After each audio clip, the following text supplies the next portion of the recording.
ಹಾನಗಲ್ನಲ್ಲಿ KPCC ಅಧ್ಯಕ್ಷ DK Shivakumar ಅವರ ಪತ್ರಿಕಾಗೋಷ್ಠಿಯ ಮುಖ್ಯಾಂಶಗಳು. ಬಿಜೆಪಿ ಆಡಳಿತದಲ್ಲಿ ಮಹಿಳೆಯರಿಗಿಲ್ಲ ರಕ್ಷಣೆ. ಬಿಜೆಪಿ ರಾಷ್ಟ್ರೀಯ ಉಪಾಧ್ಯಕ್ಷರಾದ ಬೇಬಿ ರಾಣಿ ಮೌರ್ಯ ಅವರು ಕತ್ತಲಾದ ಮೇಲೆ ಯಾವುದೇ ಹೆಣ್ಣು ಮಕ್ಕಳು ಒಂಟಿಯಾಗಿ ಪೊಲೀಸ್ ಠಾಣೆಗೆ ಹೋಗಬಾರದು. ಹೋಗಬೇಕಾದ ಪರಿಸ್ಥಿತಿ ಬಂದರೆ ಅಣ್ಣ, ಅಪ್ಪ, ಪತಿ ಯಾರನ್ನಾದರೂ ಜತೆಯಲ್ಲಿ ಕರೆದುಕೊಂಡು ಹೋಗಬೇಕು ಎಂದು ಪ್ರಧಾನಮಂತ್ರಿ ಮೋದಿ ಅವರು ಪ್ರತಿನಿಧಿಸುವ ಕ್ಷೇತ್ರ ವಾರಣಾಸಿಯಲ್ಲಿ ಹೇಳಿಕೆ ನೀಡಿದ್ದಾರೆ. ಮಹಾತ್ಮ ಗಾಂಧೀಜಿ ಅವರು ಯಾವಾಗ ಮಧ್ಯರಾತ್ರಿಯಲ್ಲಿ ಮಹಿಳೆಯೊಬ್ಬಳು ನಿರ್ಭೀತಿಯಿಂದ ಓಡಾಡುತ್ತಾಳೋ ಅದುವೇ ನಿಜವಾದ ಸ್ವಾತಂತ್ರ್ಯ ಎಂದು ಹೇಳಿದರು. ಬಿಜೆಪಿ ಸರ್ಕಾರ ಅಧಿಕಾರಕ್ಕೆ ಬಂದ ನಂತರ ಉತ್ತರ ಪ್ರದೇಶ ಸೇರಿದಂತೆ ದೇಶದ ನಾನಾ ರಾಜ್ಯಗಳಲ್ಲಿ, ಮೈಸೂರು ಸೇರಿದಂತೆ ರಾಜ್ಯದ ವಿವಿಧ ಭಾಗಗಳಲ್ಲಿ ಮಹಿಳೆಯರ ಮೇಲೆ ನಡೆಯುತ್ತಿರುವ ದೌರ್ಜನ್ಯವನ್ನು ನಾವು ನೋಡುತ್ತಲೇ ಇದ್ದೇವೆ. ಮೈಸೂರು ವಿಶ್ವವಿದ್ಯಾಲಯ ಉಪಕುಲಪತಿಗಳ ಆದೇಶ, ಬಿಜೆಪಿ ನಾಯಕರ ಹೇಳಿಕೆಯನ್ನು ನೀವೆಲ್ಲ ಗಮನಿಸಿದ್ದೀರಿ.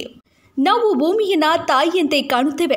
ಜನಸಂಖ್ಯೆಯಲ್ಲಿ 50% ಇರುವ ಮಹಿಳೆಯರಿಗೆ ಈ ದೇಶ ಹಾಗೂ ರಾಜ್ಯದಲ್ಲಿ ಯಾವ ರೀತಿ ರಕ್ಷಣೆ ಸಿಗುತ್ತಿದೆ ಎಂದು ನಾವು ನೋಡುತ್ತಿದ್ದು, ಈ ವಿಚಾರವನ್ನು ಗಂಭೀರವಾಗಿ ಪರಿಗಣಿಸುವಂತೆ ನಮ್ಮ ಮಹಿಳೆಯರಲ್ಲಿ ಮನವಿ ಮಾಡುತ್ತೇನೆ.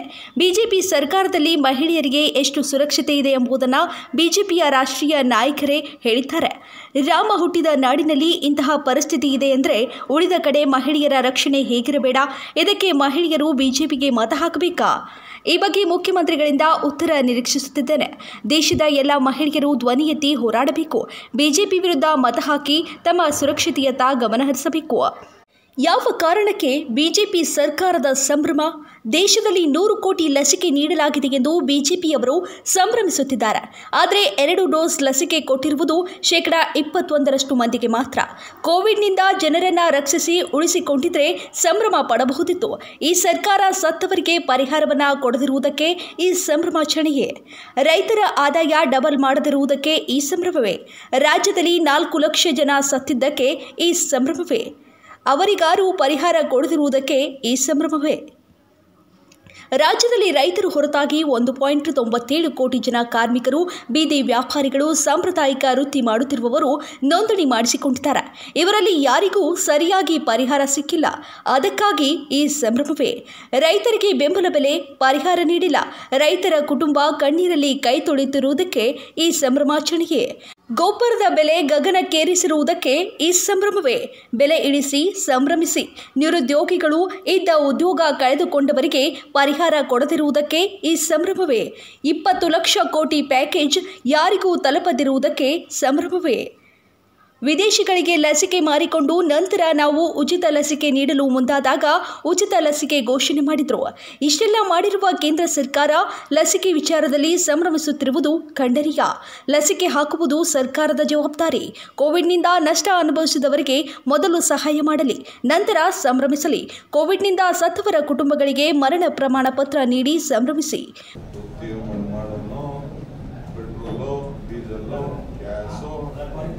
ಡಿಕ್ಷನರಿ ಇರೋ ಪದಗಳೇ ಇವೆಲ್ಲ. ಸರ್ಕಾರದ ಕಾರ್ಯಕ್ರಮ ಅವರು ಜನರಿಗೆ ಯಾರು ಕೊಡಬೇಕು, ಯಾವ ವರ್ಗ ಕೊಡಬೇಕು ಅಂತ ಹೇಳ್ತಾರೆ. ಸಜ್ಜನರಿಗೆ ಮಾತ್ರ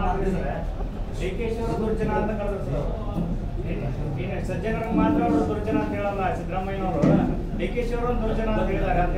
ಬಹಳ ಸಂತೋಷ. ಅವ್ರ ನಾಮಕರಣಕ್ಕೆ ಅಭಿನಂದನೆ. ಈಗ ನಿಮ್ದು ಫರ್ದರ್ ಕ್ಯಾಂಪೇನ್ ಯಾವ ತರ ಇರುತ್ತೆ ಸರ್? ಹೋಮ್ಲಿ ಲೆವೆಲ್ ಯಾವ ತರ ಕ್ಯಾಂಪೇನ್ ಸ್ಟ್ರಾಟಜಿ? ನಮ್ದೇನ ನಾವು ಉಂಟು, ಮತದಾರರು ಉಂಟು. ಸ್ಟ್ರಾಟಜಿನೇ ಮತದಾರರಿಗೆ ಕೈ ಮುಗಿದು ಅವ್ರ ಪಾದಗಳಿಗೆ ಇಲ್ಲಿಂದಾನೆ ನಮಸ್ಕಾರ ಹಾಕಿ ನಿಮ್ಗೆ ಆಗ್ತಾರಂತ ದಿನದ ನೋವನ್ನ ಈ ಮತ ಹಾಕೋ ಮುಖಾಂತರ ನಮ್ಗೆ ಶಕ್ತಿ ಕೊಡಿ, ನಿಮ್ಮ ಧ್ವನಿಯಾಗಿ ನೀವು ಸೇವೆ ಮಾಡ್ತೀವಿ ಅನ್ನೋದು. ಸರ್, ಈಗ ಕೆಪಿಸಿಸಿ ಪ್ರೆಸಿಡೆಂಟ್ ಆಗಿ ಫಾರ್ ಎಕ್ಸಾಂಪಲ್ ಈಗ ಬಸವರಾಜ ಬೊಮ್ಮಾಯಿ ಅವರಿಗೆ ಇದು ತುಂಬಾ important election. Because this is first test after becoming chief minister. ಈಗ ನಿಮಗೆ as KPCC president how important is this 2 election? ನಮಗೆ ಪ್ರತಿ ಎಲೆಕ್ಷನ್ ಇಂಪಾರ್ಟೆಂಟ್. ಯಾಕೆಂದ್ರೆ ಅವರ ರೋಷ, ಅವರ ಭಾವನೆ ಇದಾದ್ಮೇಲೆ, ಈ ಕೊರೋನಾ ಆದ್ಮೇಲೆ ಇದು 2ನೇ ಎಲೆಕ್ಷನ್ ಬರ್ತಾ ಇದೆ. ಒಂದು ಎಲೆಕ್ಷನ್ ಅಲ್ಲಿ ಬಹಳ ನಾವೊಂದು ಗೆದ್ದೀವಿ, ಅವರೊಂದು ಗೆದ್ದೀವಿ. ಪಾರ್ಲಿಮೆಂಟ್ ಅಲ್ಲಿ ಬಹಳ ನಾವು ಸುಮಾರು. ಈಗ ಜನರು ಈ ಎಲೆಕ್ಷನ್ ನಿಂದ ಅವ್ರಿಗೊಂದು ಸಂದೇಶ ಕೊಡಬೇಕಾಗ್ತದೆ. ನಿಮ್ಮ ಆಡಳಿತ ಸರಿ ಇಲ್ಲ, ನಮ್ಗೆ ನೋವಾಗಿದೆ. ಸೊ ಅಧಿಕಾರದ ಮಿಸ್ಯೂಸು, ಹೆಣ ಇವೆಲ್ಲ ಕೂಡ ಬಿಟ್ಟು ನೀವು ತಮ್ಮ ಆತ್ಮಸಾಕ್ಷಿ ಮತ ನೀಡಿ ಅಂತ ನಾನು ಮನವಿ ಮಾಡ್ತೀನಿ. ಸರ್, ಉಗ್ರಪ್ಪನವ್ರಿಗೆ ಕ್ಲೀನ್ ಚಿಟ್ ಕೊಟ್ಟಿದೆ ಶಿಸ್ತು ಸಮಿತಿ ಅಂತ ಮಾತು ಕೇಳಿ ಬಂದಿದೆ, ಹೌದಾ? ಅವರು ಕೂಡ ಇದ್ರು, ಸಲೀಂ ಅವ್ರು ಮಾತಾಡುವಾಗ ಅವರು ಕೂಡ ಹೆಂಗ್ ಒಬ್ರಿಗೆ ಕ್ಲೀನ್ ಚಿಟ್ ಒಬ್ರಿಗೆ ಅಮಾನ ವಿಚಾರಣೆ ಬೇರೆ ಪ್ರೆಸ್ ಕಾನ್ಫರೆನ್ಸ್ ಥ್ಯಾಂಕ್ ಯು ಮಾಡಬಾರ್ದು. ಈಗ ನೀವೆಲ್ಲ ಅನ್ಶರ್ ಅಂತ ಇದಕ್ಕೆ. ಆಮೇಲೆ ಶುದ್ಧ ಕುಡಿಯೋ ನೀರನ್ನ ನಿಷ್ಕ್ರಿಯ ಆಗಿದೆಯಂತೆ.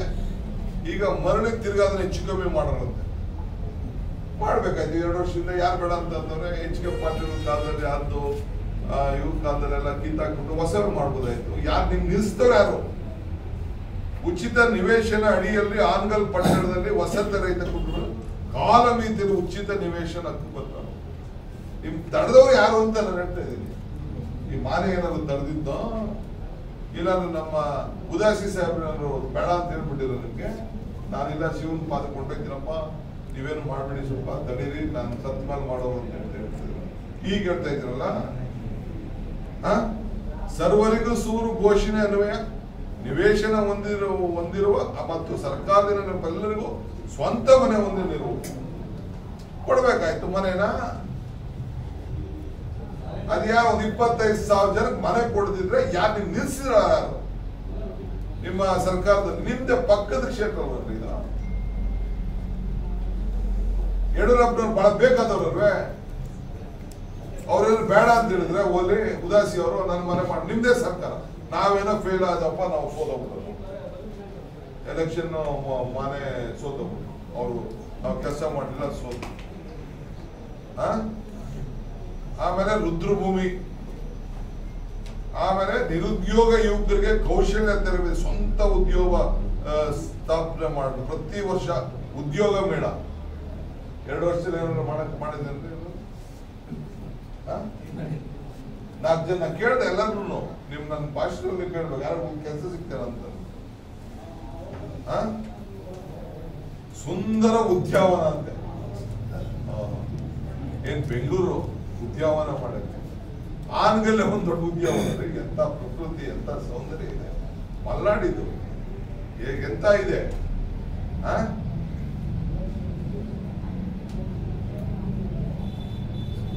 ಸಾರ್ವಜನಿಕ ಬೇಡಿಕೆ ಅನುಗುಣವಾಗಿ ಪಟ್ಟಣ ವಿವಿಧ ಕಡೆ ಪುರುಷ ಮತ್ತು ಮಹಿಳೆಯರಿಗೆ ಪ್ರತ್ಯೇಕ ಶೌಚಾಲಯ.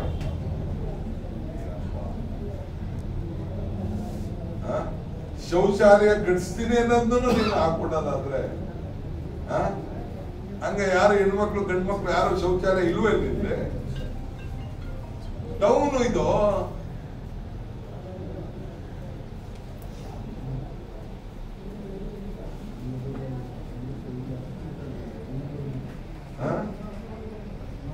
ಆಮೇಲೆ ಅದೇನು ಅನೌನ್ಸ್ಮೆಂಟ್ ಮಾಡಿ. ನಾನು ಈ ಜಿಲ್ಲೆಯಲ್ಲಿ ಮತ್ತು ಈ ಒಂದು 2 ಕ್ಷೇತ್ರದಲ್ಲೂ ಜನ ಕೇಳಿದ್ದೇನೆ, ಯಾರಿಗಾರು ಏನಾರು ಸಿಕ್ಕಿದ್ಯಾ ಅಂತೇಳಿ. ಸೆಲೆಬ್ರೇಷನ್ ಮಾಡಿದ್ರೆ ಇದ್ರಲ್ಲಿ ಮಾಡ್ರಿ ಸೆಲೆಬ್ರೇಷನ್. ಹಿಂದೆ ಕೋವಿಡ್ ಮಾರ್ಕೊಂಡ್ರಲ್ಲ ಬೇರೆ ದೇಶಗಳಿಗೆ. ನಾವೆಲ್ಲ ಗಲಾಟೆ ಮಾಡಿದ್ಮೇಲೆ 100 ಕೋಟಿ ರೂಪಾಯಿ ಕೊಡ್ತೀವಿ ಅಂತ ಬಂದ ಮೇಲೆ ಆಮೇಲೆ ಫ್ರೀ ಅಂತ ಅನೌನ್ಸ್ಮೆಂಟ್ ಮಾಡಿದ್ರೆ ಹಂಗೂ ಕೆಲವು ಹಾಸ್ಪಿಟಲ್ಗಳಿಗೆ ಮಾರ್ಲಿಕ್ಕೆ ಅವಕಾಶ ಕೊಟ್ಟರು. ಇದು ಈ ಸೆಲೆಬ್ರೇಷನ್ ಮಾತು ಖಂಡನೀಯ. ಮೊದಲು ಈ ವರ್ಗದಲ್ಲಿ ಯಾರಿಗೆ ತೊಂದರೆ ಆಗಿದೆ, ಉದ್ಯೋಗ ಕಳ್ಕೊಂಡಿದ್ದಾರೆ, ಯಾರಿಗೆ ಪರಿಹಾರ ಕೊಡಕ್ಕಾಗ್ಲಿಲ್ಲ, ಯಾರಿಗೆ ಔಷಧಿ ಕೊಡಕ್ಕಾಗ್ಲಿಲ್ಲ, ಸತ್ತವ್ರಿಗೆ ಯಾರ ಕುಟುಂಬಕ್ಕೆ ನೀವು ಧೈರ್ಯ ತುಂಬಲಿಲ್ಲ, ಮೊದಲು ಈ ಎಲ್ಲ ನೊಂದಂತ ಜನರಿಗೆ ಅವರೆಲ್ಲ ಸಹಾಯ ಮಾಡಿ, ಅದು ಸೆಲೆಬ್ರೇಷನ್. ಇದೆಲ್ಲ ಸೆಲೆಬ್ರೇಷನ್. ಸತ್ತವ್ರಿಗೆ ಸರ್ಟಿಫಿಕೇಟ್, ಕೋವಿಡ್ ಸರ್ಟಿಫಿಕೇಟ್ ಹಾಕೊಂಡು ಕೊಡ್ಬೇಕಾಯ್ತು ಸೆಲೆಬ್ರೇಷನ್. ಈಗ ನಮ್ ಕೋವಿಡ್ ಇಸ್ಕೊಂಡದಕ್ಕೆ ಎಲ್ಲ ಸರ್ಟಿಫಿಕೇಟ್ ಹಾಕೊಟ್ಟಿದ್ದೀರಲ್ಲ. ಸೊ ನಾನು ತಮ್ಗೆ ಹೇಳೋದಿಷ್ಟೇ, ಗೊಬ್ಬರ ಬೆಲೆ ಗಗನಕ್ಕೇರಿದೆ, ಅದಕ್ಕೆ ಸೆಲೆಬ್ರೇಷನ್ ಇಳಿಸ್ಬಿಟ್ಟು ಸೆಲೆಬ್ರೇಷನ್ ಮಾಡ್ರಿ.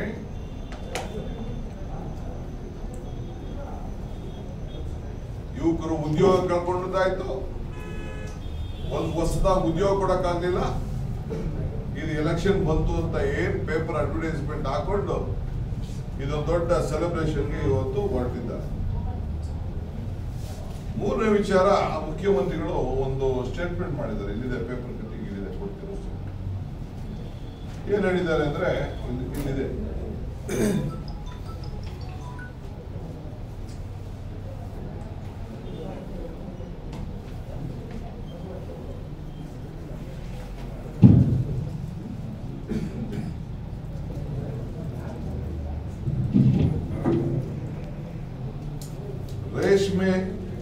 ರೈತ ರೇಷ್ಮೆ ಜುಗು ಹಾಕಬೇಕು, ರೈತರ ಅಭಿವೃದ್ಧಿ ಹೊಂದಿ ಹಣ ಗಳಿಸಬೇಕು, ಕಾಲಿನಲ್ಲಿ ಜೊರ್ಕಿ ಚಪ್ಪಲಿ ರೇಷ್ಮೆ ಜುಗು ಹಾಕಬೇಕು, ರೇಷ್ಮೆ ರಮಾಲು ಹಾಕಿಕೊಳ್ಳಬೇಕು, ಕೈಯಲ್ಲಿ ಪಾರ್ಕೋಲ್ ಹಿಡಿದುಕೊಳ್ಳಬೇಕು. ಇದು ಬಿಜೆಪಿ ಅಭಿವೃದ್ಧಿಯ ಕನಸು ಎಂದು ಸಿಎಂ ಹೇಳಿದರು. ಇಲ್ಲಿ ಚುನಾವಣಾ ಪ್ರಚಾರ ಮಾಡುವಾಗ ಹೇಳಿದಂತ ಮಾತು. ಆಮೇಲೆ ಆನಗಲ್ ಪಟ್ಟಣದ ಎಲ್ಲ ಕುಟುಂಬಗಳ ಆರೋಗ್ಯ ಇಲಾಖೆ ವತಿಯಿಂದ 5 ಲಕ್ಷ ರೂಪಾಯಿ ಆರೋಗ್ಯ ವಿಮೆ ಸೌಲಭ್ಯ ದೊರಕಿಸಲು ಆಯುಷ್ಮಾನ್ ಭಾರತ ಆರೋಗ್ಯ ಕರ್ನಾಟಕ ಕಾರ್ಡ್ ತ್ವರಿತವಾಗಿ ವಿತರಿಸುವುದು ಟೌನ್ ಅಲ್ಲಿರೋರಿಗೆ. ನಿಮ್ಗೆ ಯಾರು ಮಾಡ್ಬೇಡ, ಕಾರ್ಡು ಕೊಟ್ಟು ದುಡ್ಡು ಕೊಡಿಸ್ಬೇಕಾಯ್ತು. ಆಯ್ತಪ್ಪ, ನಮ್ಮ ಹಳ್ಳಿಯವ್ರು ಏನಾಗಬೇಕು, ಇವರೆಲ್ಲ ಪಾರ್ಕು, ಬಹಳ ದೊಡ್ಡ ದೊಡ್ಡ ಪಾರ್ಕು, ಶೌಚಾಲಯ, ಡಬಲ್ಲು, ಆಟದ ಮೈದಾನ, ಉದ್ಯಾನವನ, ಮನೆ, ಸೈಟು ಎಲ್ಲ ಕೊಟ್ಬಿಡ್ತೀನಿ ಅಂತ ಹೇಳ್ತಾ ಇದ್ದಾರೆ. ನಿಮ್ ಕೈಯಲ್ಲಿ ಕೊಡಕ್ ಆಗುದಿಲ್ಲ. ಮಾನ್ಯ ಸರ್ಕಾರ ಬರ್ತದೆ, ಅವ್ರು ಮಾತ್ರ ಕೊಡ್ಲಿಕ್ಕೆ ಸಾಧ್ಯ. ಇದು ನಿಮ್ ಕೈಯಲ್ಲಿ ಅಧಿಕಾರ ಇದ್ದಾಗೆ ನಿಮ್ ಕೈಯಲ್ಲಿ ಮಾಡಕ್ ಆಗ್ಲಿಲ್ಲ. ಅಧಿಕಾರ ಹೋಗುವಂತ ಅಂಚಿನಲ್ಲಿದೆ.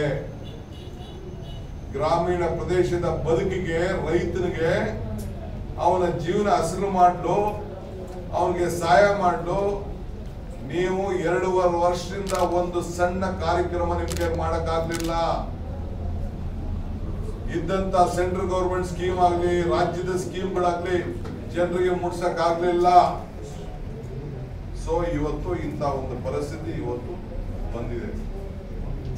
ಆದ್ರಿಂದ ನಾನು ಕೇಳೋದು ಇಷ್ಟೇ ನಿಮ್ಗೆ, ಇವತ್ತು ತಾವು ಪೆಟ್ರೋಲ್ ಬೆಲೆ ಈಗ 36 ಪೈಸೆ ರಾತ್ರಿ ಆಗಿದೆ.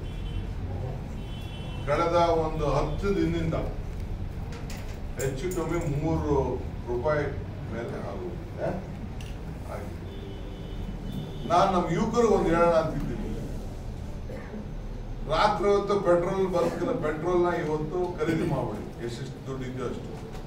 ಅಟ್ಲೀಸ್ಟ್ ಬೆಳಗ್ಗೆ ಪಬ್ಲಿಕ್ ಅಲ್ಲಿ ಮಾರ್ಕೊಂಡ್ರೆ ಒಂದಷ್ಟು ದುಡ್ಡಾದ್ರೂ ಸಿಗ್ತದೆ. ಒಂದಿನಕ್ಕೆ ನಮ್ಗೆ 36 ಪೈಸೆ ನೋಡ್ಕೊಂಡು ಬನ್ನಿ ನೀವು. ಇವತ್ತು 30 ಪೈಸೆ ಜಾಸ್ತಿ. ಕಳೆದ 15 ದಿನದ ಎಲೆಕ್ಷನ್ ಬಂದ ಮೇಲೆ 3 ರೂಪಾಯಿ ಜಾಸ್ತಿ ಆಗಿದೆಯಲ್ಲ. ಏನ್ ಈ ಮತದಾರ ಏನ್ ಸುಮ್ಮನೆ ನೋಡ್ಕೊಂಡು ಕೂತಿರ್ತಾರ ಅಂತ ಈಗ ನೀವೇ ಹೇಳಿ. ಮಾಧ್ಯಮ ಸ್ನೇಹಿತರು ದಯವಿಟ್ಟು ನೀವೇ ಇದನ್ನ ಪ್ರಶ್ನೆ ಕೇಳಿ, ಯಾವತ್ತು ಎಷ್ಟಿತ್ತು ಏನಾಯ್ತು ಅಂತ. ಅದಕ್ಕೆ ನಮ್ಮ ಹುಡುಗರುಗಳಿಗೆಲ್ಲ, ಯುವಕರಿಗೆ ಪಾಪ ಹೆಂಗಿರು ಕೆಲಸ ಇಲ್ಲ, ಇನ್ನು ಪೆಟ್ರೋಲ್ ಬಂಕ್ ಅಲ್ಲಿ ಪೆಟ್ರೋಲ್ ಖರೀದಿ ಮಾಡ್ಬಿಟ್ಟು ಬೆಳಗ್ಗೆ ಮಾರ್ಕೊಡಿ. 10 ದಿನ ಇಟ್ಕೊಳ್ಳೋದು ಬಾಂಡೆಗೆ ಜಾಸ್ತಿ ಆಯ್ತದಲ್ಲ. ಇದಕ್ಕಿನ್ನ ದೊಡ್ಡ ವ್ಯಾಪಾರ ಏನ್ ಬೇಕು? ಈ ಪಕೋಡ ಮಾರ್ಕೊಂಡಿರೋದಕ್ಕಿನ್ನ ಇದಾರ ಸ್ವಲ್ಪ ಅನುಕೂಲ ಬರ್ತದಲ್ಲ. ಸ್ಟಾಕ್ ಮಾಡ್ಕೊಂಡು ಯಾರಿಗಾರ ಮಾರ್ಕೊಂಡ್ರೆ ಮಾರಕ್ ಲೈಸೆನ್ಸ್ ಅದು ಬೇರೆ. ಸ್ವಾಮಿ, ಯಾವಾಗ ಅವ್ನು ರೇಷ್ಮೆ ಅವನಿಗೇನಾದ್ರು ನೀವ್ ಹೇಳಿದ್ರಲ್ಲ ಅವನ ಆದಾಯ ದುಪ್ಪಟ್ಟು ಮಾಡ್ತೀವಿ ಅಂತ ಆಗ ಪ್ರಯತ್ನ ಮಾಡ್ಬೋದು.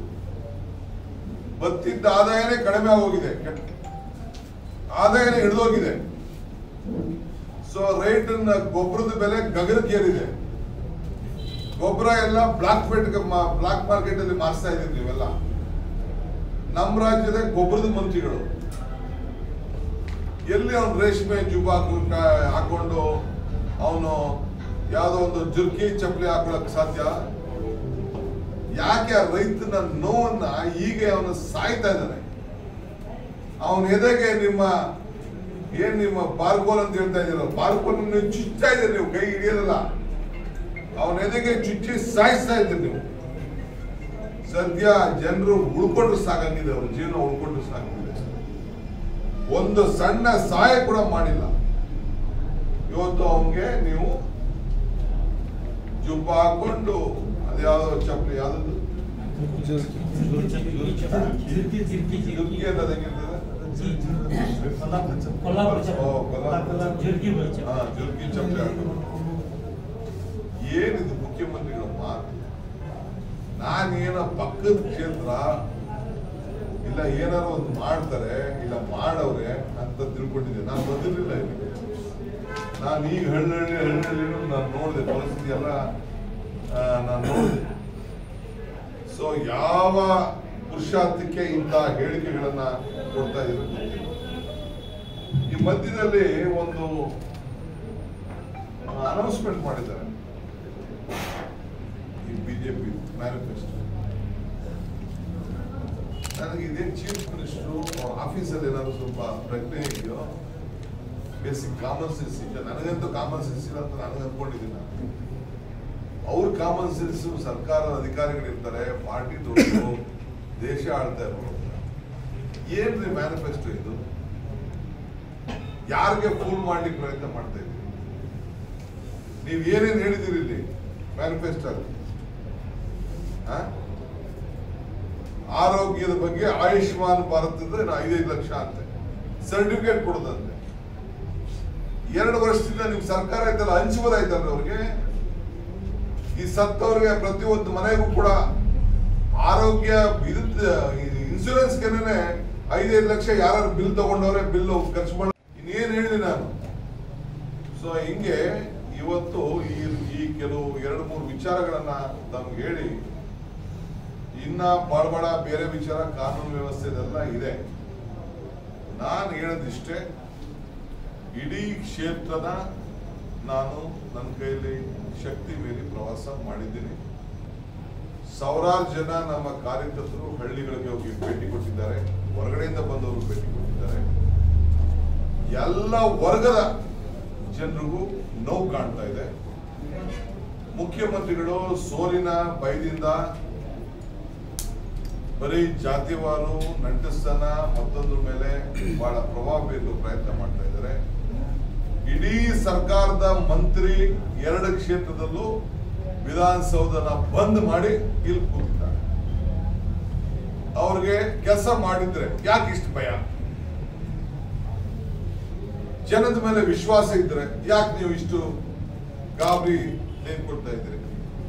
ನಾನು ವೈಯಕ್ತಿಕವಾಗಿ ಕ್ಯಾಂಡಿಡೇಟ್ ಸುದ್ದಿ ಇನ್ನೊಂದು ಸುದ್ದಿ ನಾನು ಹೋಗ್ತಾ ಇಲ್ಲ. ನಿಮ್ಮ ಪಕ್ಷದ ಕಾರ್ಯಕ್ರಮ, ನೀವು 2 ವರ್ಷದಿಂದ ಜನರಿಗೆ ಸೇವೆ ಮಾಡಿದ್ರೆ, ಕೇಂದ್ರ ಸರ್ಕಾರ ಜನರಿಗೆ ಏನಾದ್ರು ಮುಗಿಸಿದ್ರೆ, ಇಡೀ ಸರ್ಕಾರನೇ ಕುಂಡ್ರಿಸ್ಕೊಂಡು ಸರ್ಕಾರನ ವಿಧಾನಸೌಧನ ಬೀಗ ಹಾಕ್ಸ್ಬಿಟ್ಟು ಇಲ್ಲಿ ಬಂದು ಜನರ ಮುಂದೆ ಏನೆಲ್ಲ ಆಮಿಷ ಹೊಡ್ಬೇಕು ಮಾಡ್ತಾ ಇದ್ರಲ್ಲ, ಇದು ಸರಿನಾ? ಸೊ ಆದ್ರಿಂದ ಈ ನಮ್ಮ ಮತದಾರರಿಗೆ ನಾನು ಹೇಳೋದಿಷ್ಟೇ, ಈ ಚುನಾವಣೆ ಇವ್ರಿಗೆ ಬುದ್ಧಿ ಕಲಿಸಲೇಬೇಕು. ನಾವು ಜನರು ಒಂದು ಸಂದೇಶನ ಕೊಡಬೇಕು. ಈ ಸಂದೇಶದಲ್ಲಿ ಮಾನ್ಯರವರು ಅಧಿಕಾರ ಇಲ್ಲದೆ ಹೋದ್ರು ಬಹಳ ಉತ್ತಮ ರೀತಿಯಲ್ಲಿ ಜನರ ಹೃದಯವನ್ನ ಗೆದ್ದಿದ್ದಾರೆ. ಈ ಕ್ಷೇತ್ರಕ್ಕೆ ಮುಂದಿನ ದಿನದಲ್ಲಿ ಒಬ್ಬ ಮಾದರಿ ಶಾಸಕರಾಗಿ ಕೆಲಸ ಮಾಡ್ತಾರೆ ಅನ್ನೋದು ವಿಶ್ವಾಸ ಇದೆ. ರಾಜ್ಯದ ಕಾಂಗ್ರೆಸ್ ಪಕ್ಷ ಅವರ ಪರವಾಗಿ ನಿಲ್ತದೆ. ಪಕ್ಷ ಭೇದವನ್ನ ಮತ್ತು ಎಲ್ಲರೂ ಕೂಡ ಒಟ್ಟು ತೆಗೆದುಕೊಂಡು ಹೋಗುವಂತ ಕೆಲಸವನ್ನ ಮಾಡ್ತಾರೆ. ಸೊ ಆದ್ರಿಂದ ನಮ್ಮ ನಾಗರಿಕರು, ಮತದಾರರು ಈ ಕ್ಷೇತ್ರದಲ್ಲಿ ಕಳೆದ ಚುನಾವಣೆಯಲ್ಲಿ ಸ್ವಲ್ಪ ಕಡಿಮೆ ಅಂತರದಿಂದ ಸೋತಿರ್ಬೋದು. ಯುವಕರು ಬಹಳ ಚೆನ್ನಾಗಿ ಅಭ್ಯಾಸ ಮಾಡಿ ಫೈನಲ್ ಬಂದಿದ್ದಾರೆ. ಹಿಂದೆ ಎಲ್ಲ ನಾವು ಗೆದ್ದು ನಮ್ಮ ದೇಶದ ಗೌರವವನ್ನು ಕೊಡಿಸಿದ್ದಾರೆ. ಈಗ ಹೊಸ ಟೀಮ್ ಬಂದಿದೆ, ಹೊಸ ಯುವಕರೆಲ್ಲ ಬಂದಿದ್ದಾರೆ, ಹಿರಿಯರೆಲ್ಲ ತ್ಯಾಗ ಮಾಡಿದ್ದಾರೆ, ಒಳ್ಳೆ ಅನುಭವಿಗಳೆಲ್ಲ ಅವರಿಗೆ ಮಾರ್ಗದರ್ಶನ ಕೊಡ್ತಾ ಇದ್ದಾರೆ. ಭಾರತದ ಗೌರವವನ್ನು ಉಳಿಸ್ತಾರೆ. ನಾವೆಲ್ಲ ಸೇರಿ ಭಾರತೀಯರು ಒಗ್ಗಟ್ಟಿನಿಂದ ಅವ್ರಿಗೆ ವಿಜಯವನ್ನು ಸಾಧನೆ ಆಗಲಿ ಅಂತ ಹೇಳಿ ನಾವೆಲ್ಲ ಪ್ರಾರ್ಥನೆ ಮಾಡ್ತಾ ಇದ್ದೇವೆ. ಅವ್ರಿಗೆ ಶುಭವನ್ನು ಹಾರೈಸ್ತೇವೆ. Control yourself, use your brain. If you want to control others, use your heart. ನಾವು ಜನರ ಹೃದಯನ ಗೆಲ್ಲುವಂತ ಕೆಲಸ ನಾವು ಮಾಡ್ತೀವಿ. ನೀವು ಎಲೆಕ್ಷನ್ ಹೋಗೋದೇನೋ ಮಾಡಬಿಡ್ತೀರಿ, ಮಕ್ಕಳಲ್ಲಿ ಮಾಡೋದು ಅವೇನೆಲ್ಲ ದುಸ್ಸಪ್ಪು. ಏನಂದ್ರೆ ಈಗ ಬಿಡ್ಲಿ, ನಾವು ಓಪನ್ ಚಾಲೆಂಜ್ ತಗೊಂತೀವಿ, ಈಗ ಬಿಡ್ಲಿ ಅಂತಾರೆ. ದೊಡ್ಡವ್ರ ಸುದ್ದಿ ಬೇಡ, ಚೀಫ್ ಮಿನಿಸ್ಟರ್ ಹೇಳೋದು ಹೇಳಿ, ಸರ್, ಒಳ ಒಪ್ಪಂದ ಬಗ್ಗೆ ಮುಖ್ಯಮಂತ್ರಿಗಳು ಮಾತಾಡಿದ್ದಾರೆ. ಕಾಂಗ್ರೆಸ್ ಜೆಡಿಎಸ್ ನಡುವೆ ಒಳ ಒಪ್ಪಂದ ಆಗಿರೋದು ಅಂತ ಹೇಳಿದ್ದಾರೆ. ನೀವೇನಂದ್ರಿ ಬಿಜೆಪಿ ಜೆಡಿಎಸ್ ಅಂತ ಹೇಳ್ತೀವಿ. ಯಾರ ಜೊತೆ ಯಾರು ಒಳ ಒಪ್ಪಂದ ಆಗಿದೆ? ಸಿಎಂ ಕಾಂಗ್ರೆಸ್ ಜೆಡಿಎಸ್ ಆಗಿದೆ ಅಂತ ಹೇಳ್ತಿದ್ದಾರೆ. ಅವ್ರ ಅಭಿಪ್ರಾಯ ಹಂಗಿದೆಯಾ? ಒಳ್ಳೆದ ನೋಡೋಣ. ಅಭ್ಯರ್ಥಿ ಪರವಾಗಿ ಸರ್, ನಿಮ್ಮ ಅಭ್ಯರ್ಥಿ ಕಾಂಗ್ರೆಸ್ ಶ್ರೀನಿವಾಸ್ ಮಾನಿ ಅವರಿದ್ದಾರೆ. ಅವರಿಗೆ ಒಂದು ನಿನ್ನೆ ತಿರುಗೇಟು ನೀಡಿರುವಂತದ್ದು, ವೇದಿಕೆ ಮೇಲೆ ಒಂದು ಮಾತನ್ನು ಹೇಳಿದ್ದಾರೆ ಬಿಸಿ ಪಾಟೀಲ್ರು. ಏನು ಶ್ರೀನಿವಾಸ್ ಮಾನಿ ಅವರು ಹೇಳಿದ್ದಾರೆ, ಆಧುನಿಕ ಶಕುನಿ ಅನ್ನೋ ಒಂದು ಮಾತನ್ನೇ ಹೇಳಿದ್ದಾರೆ. ಬಿಸಿ ಪಾಟೀಲ್ರಿಗೆ ಫಸ್ಟು ಆ ರೈತರು ಇದ್ದಾರೆ, ರೈತರು ನೊಂದ ರೈತರಿಗೆ ಪರಿಹಾರ ಕೊಡಕ್ಕೆ ಕೊಡಕ್ಕೋ ಏನೋ ಒಂದು ಮಾಡಕ್ಕೆ ಹೇಳಿ, ಆಮೇಲೆ ಮಹಾಭಾರತದಲ್ಲಿ ಎಲ್ಲ ಪಾರ್ಟಿ ಲೀಡರ್ಸ್ ಕಾಂಗ್ರೆಸ್ ಲೀಡರ್ಸ್ ಕೂಡ Manjunath Sevakanavar, M2 TV news, Hangal.